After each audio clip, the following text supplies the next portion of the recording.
centre résidentiel, c'est pour les jeunes qui ont besoin d'un encadrement plus quotidien. Donc, ils vont venir habiter ici en moyenne pour 3 mois pour recevoir des services pour les ateliers de psychoéducation, la thérapie 2 fois par semaine. Ils peuvent faire leurs cours ici.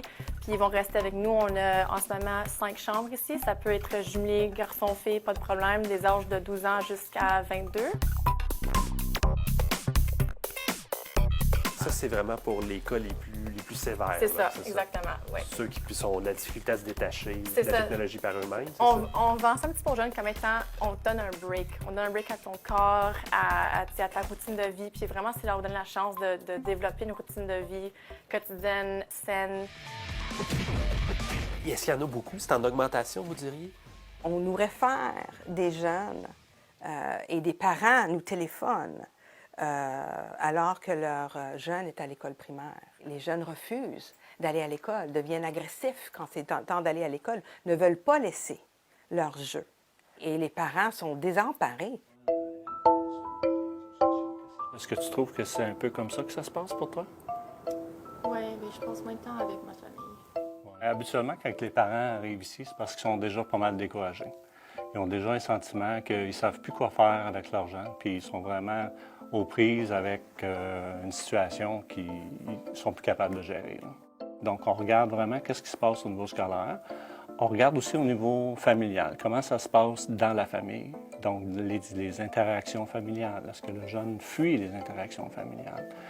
On va regarder aussi physiquement. Est-ce que le jeune s'alimente bien? Est-ce qu'il dort bien?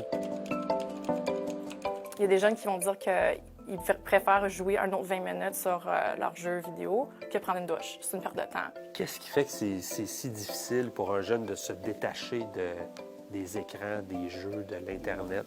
Bien, c'est conçu pour être très attrayant. C'est conçu avec un système de récompense. C'est conçu avec des likes, si tu veux. C'est conçu pour que le jeune accroche. Même les adultes, on accroche. Est-ce que c'est une drogue, vous diriez? Bien, c'est la drogue pour certains jeunes. C'est la drogue. C'est leur drogue. Puis ils le disent. La plupart du temps, en tout cas, je suis devant l'écran. C'est depuis l'école primaire, quand j'ai découvert les mots en informatique. 14 heures par jour environ, ouais. On dirait que je suis addicté, en fait. Donc.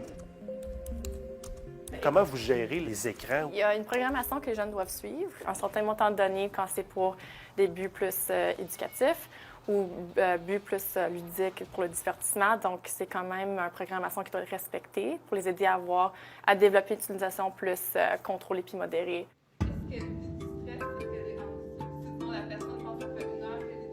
Audrey va m'envoyer un message texto. Je sais qu'elle sait que j'ai mon cellulaire, mais elle ne sait pas que je suis en train de conduire. Donc là, je ressens une pression que je dois... Les parents qui viennent vous voir dans les ateliers, ils ont quoi comme principale préoccupation? Il y a beaucoup de parents qui demandent souvent « OK, donc combien d'heures, combien de temps est-ce que mon jeune doit ou ne doit pas passer devant un écran? » Ça dépend. Juste parce qu'on passe une journée 10 heures devant un écran, ça ne veut pas dire qu'on a une cyberdépendance. Mais est-ce qu'il réussit à l'école? Est-ce qu'il y a toujours des amis hors ligne? Est-ce qu'il y a de la communication fluide avec les parents? Donc, il faut vraiment prendre en considération plusieurs sphères de vie. So, de les exposer tranquillement, pas vite, à la réalité hors ligne. Parce que pour eux, la réalité en ligne est extrêmement importante, puis aussi réelle pour eux. Ça cache quelque chose de plus profond. Donc, c'est important que les parents puissent aller voir, OK, ça représente pourquoi aller en ligne. Tu vois, je remarque que tu aimes vraiment ce jeu, disons, Fortnite. Ça t'amène quoi, Fortnite? Puis peut-être le jeune va dire, bien, je me sens bien, je suis vraiment bon, maman. On le sait bien qu'ils vont grandir avec ça et que ça va aller en continuant à se développer. Pas seulement le nombre d'heures passées devant un écran qui sont l'indice, parce qu'on fait tous ça. Ah, il passe beaucoup de temps, donc c'est pas bien. Je ne vais pas aider mon jeune, c'est de dire, OK, on ferme le Wi-Fi. Plus de télévision, plus de cellulaire, rien. Mon jeune va être en crise. Puis c'est pas thérapeutique, ça. Je suis pas en train de l'aider.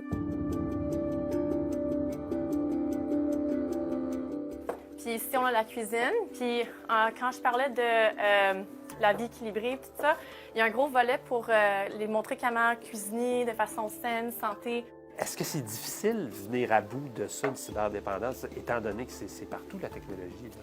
C'est vraiment un des plus grands défis parce que c'est inévitable. On peut vivre une vie sans substances psychoactives, mais de vivre une vie en Amérique du Nord sans technologie, c'est presque impossible.